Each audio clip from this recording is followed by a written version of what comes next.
Thank you very much. Your Excellency, Ambassador Kwesi Kwartey, Deputy Chairperson of the African Union Commission, but I think much more importantly, he's my brother of another mother. He talked about the border and football, but we will always continue to say we prepare better jollof rice in Nigeria.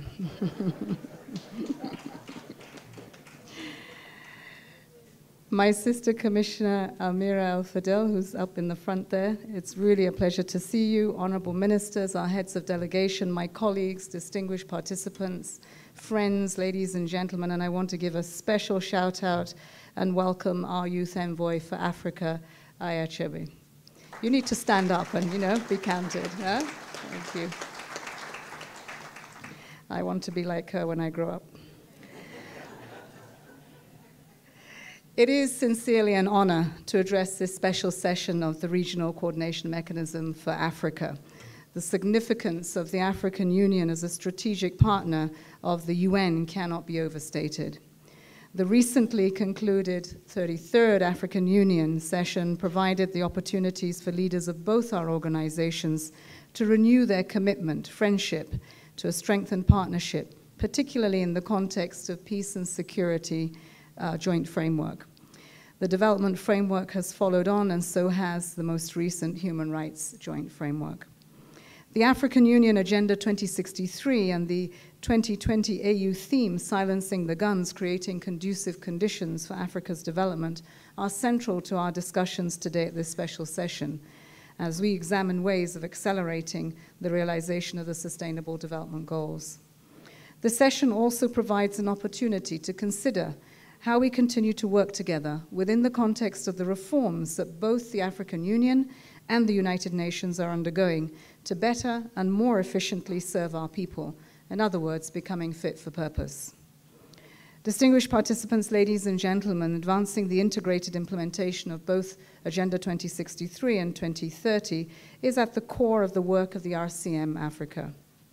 I appreciate and deeply value the tremendous work that has been done and the productive relationships between the UN and the AU and its building blocks, the regional economic communities, which has provided us a great opportunity to jointly implement and track our progress across the region.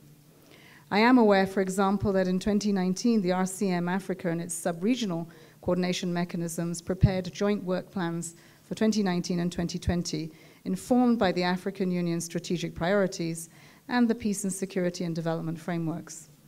Like the rest of the world, Africa is, however, not on track to achieve the SDGs by 2030 and the key goals of Agenda 2063. Africa has made notable progress. The glass is some full, particularly in education and health and other social outcomes. Progress in poverty reduction has been steady. However, the pace of poverty reduction is also slow, and inclusive growth, leaving no one behind, still remains elusive. The region also has the highest prevalence of hunger, with the rates increasing from 18.3% in 2015 to 19.9% in 2018. This means that almost 40 million Africans, especially women and children, go hungry over this period. This is exacerbated by the impact of climate change on the continent, with nearly 22.8 million people now severely food insecure in Ethiopia, Kenya, Somalia, South Sudan, Sudan, and Uganda. Major gaps also exist in the area of employment, decent jobs, and gender equality, putting at risk the continent's efforts to leverage the demographic dividend. Distinguished participants, the Secretary General issued a global call for a decade of action to deliver on the SDGs last September. The Decade of Action is an opportunity to unleash a new wave of implementation efforts that will deliver for the people and, of course, our planet, our home. Based on extensive consultations, we've identified 3 fronts to advance our work. First is mobilization. The SDG transformation will not happen unless people across the world are aware of the goals, see their own concerns reflected in the goals, and know what they can do to implement them. And that's why I'm pleased that as part of the program today, we have a dialogue with youth, where young people will share their thoughts and recommendations on how to step up the pace and scale of implementation. The second front of the decade is for raising ambition. No government can claim to be on track across the world to meet the goals by 2030. Therefore, every government, and indeed every stakeholder, must aim higher. We must support governments to ensure their broader national development plans and financing frameworks correspond to the magnitude of the change needed to deliver by 2030. We need to strengthen transparency, data and accountability efforts, and use several important international meetings this year on gender equality, biodiversity, the oceans, and sustainable transport to demonstrate renewed and strengthened commitments to our goals. A third front for the Decade of Action is to supercharge the ideas to solutions, drawing on capacities of different stakeholders and effective international cooperation. Since 2015, we have seen a wave of initiatives to support the SDGs, but too few of these have delivered concrete results at the scale and with the urgency that countries and communities need most. We know that certain policy changes or specific breakthroughs around key challenges have the potential to catalyze our progress on several SDGs simultaneously, both at speed and at scale.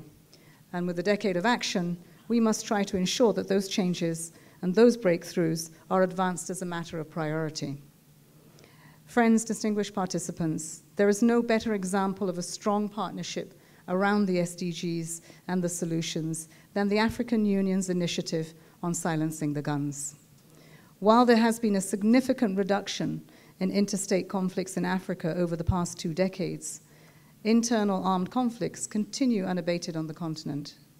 The most vulnerable groups, including women and children, bear the brunt. They suffer disproportionately from gender-based violence and other abuses and violations of their human rights, both during and after the armed conflicts. The UN has been at the forefront of supporting the African Union peace and security agenda, including fielding peacekeeping missions in the afflicted countries. And I know that often that response has not been adequate, and the Secretary General continues to have his voice heard at the Security Council, urging the Security Council to step up those responses that are needed in Africa, not tomorrow, not today, but what should have been done yesterday. I look forward to hearing your views on how best to further and strengthen our collective and coherent support to the implementation of the AU roadmap on the theme of the year. For the UN, the repositioned UN development system will serve as a bedrock upon which we advanced our work for the Decade of Action. Last year, I updated you on the progress which has been made in implementing the reforms that we've had so far. Since then, we've begun to see a range of benefits emerge as the new resident coordinator system and the new generation of our country teams has taken root. We've also made progress on the development of solutions to restructure the regional assets that we have of the United Nations, ensuring that we can better support countries in facing challenges that know no borders, regional, sub-regional, or cross-border. As the Secretary General stated, the UN has incredible assets sitting in regions, but often these are scattered, they're not organized in a way that helps to maximize the impact of our action. Africa is no exception. Despite the great practice of collaboration between the UN agencies and the AU in this RCM format, the SG is working on 5 broad areas to guide the regional reform. First, to create a unified mechanism for coordination in each region, the UN Regional Collaborative Platform, to subsume the RCM and the RUNSDG platforms, giving us a UN response and not 2 or 3 different approaches. In Africa, this transition will reflect the much welcome leadership and ownership of the AU, including through jointly chaired meetings. And this is unique to this region while we consider the regional reforms across all 5. Second, we will establish knowledge management hubs in each region. This will help make the UN's offer in the regions clear to partners and much more accessible by countries. Third, we will enhance transparency and results-based management at the regional level, including by ensuring every region sees annual work plans for the UN's support and reporting on how we performed in terms of our results. Fourth, we are moving in consolidating capacities on data and statistics. Finally, integrating data on the SDGs to facilitate access by countries. And fifth, we are identifying administrative services that could be provided more efficiently to regional offices through our common back offices, this then releasing much needed resources for the programs. Resources for development are scarce, and we are determined to spend less on administration and bureaucracy and more on support to the development efforts in your countries. Extensive consultations are still ongoing to refine these recommendations. In the Africa region, the Under-Secretary General and Executive Secretary of ECA, Vera Shongwe, and Assistant Secretary General and UNDP Regional Director for Africa, Ahuna, are leading the work on the UN family to finalize that review, and we've had loads of discussions this morning and some yesterday. And based on these consultations in the different regions, the recommendations then go to ECOSOC at the UN for consideration in May. So we are trying to move as quickly as we can to be fit for purpose. Today, we would like to listen carefully to your perspectives and your requests. Tell us what you expect from our regional presence moving forward, help to ensure that the partnership with the AU can be even stronger, and help us to recognize that the UN family and the African Union are primary responsible for driving the continent's development, and that its role is supportive. The African Union in the driving seat, and we accompanying you through the challenges, but most importantly, the opportunities that abound for Africa to reach its potentials.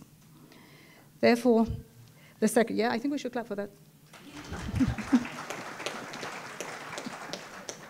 We are always talking about our potentials, but we need to realize them. Therefore, the Secretary General is committed to ensuring that implementation on our reforms and the advancement of the decade is informed by the needs and the priorities of this continental body. Implementation will build on good practices and draw lessons from the RCM-Africa and its sub-regional RCMs. Strong leadership and sustained engagement at the highest possible level of the UN and the African Union institutions will be key. And let me just say here that it is a proud moment at this time in history that we have so many incredible women leaders of African descent in the UN.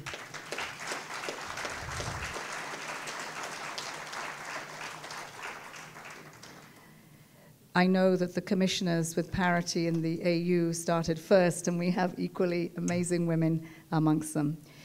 Given the premium that's placed on national level results and impact in both global and continental agendas, effective linkages with coordinating structures at that level will be necessary.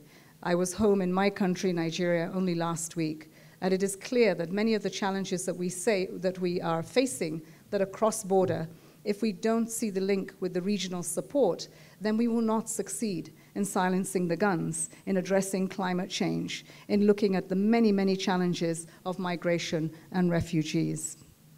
The transformation of NEPAD Planning and Coordination Agency to the African Union Development Agency with the responsibility of supporting governments in the implementation of Agenda 23 is a significant step, and it is one that we welcome. So too is the drive in the context of the UN reforms for a reinvigorated UN system at the national level, and this includes our resident coordinator system. In terms of global level advocacy, the UN Office of the Special Advisor on Africa has also got an important role to play. And in this context, the UN and AU reforms, which recognize the subsidiary principles as a key tenet, cannot be more timely.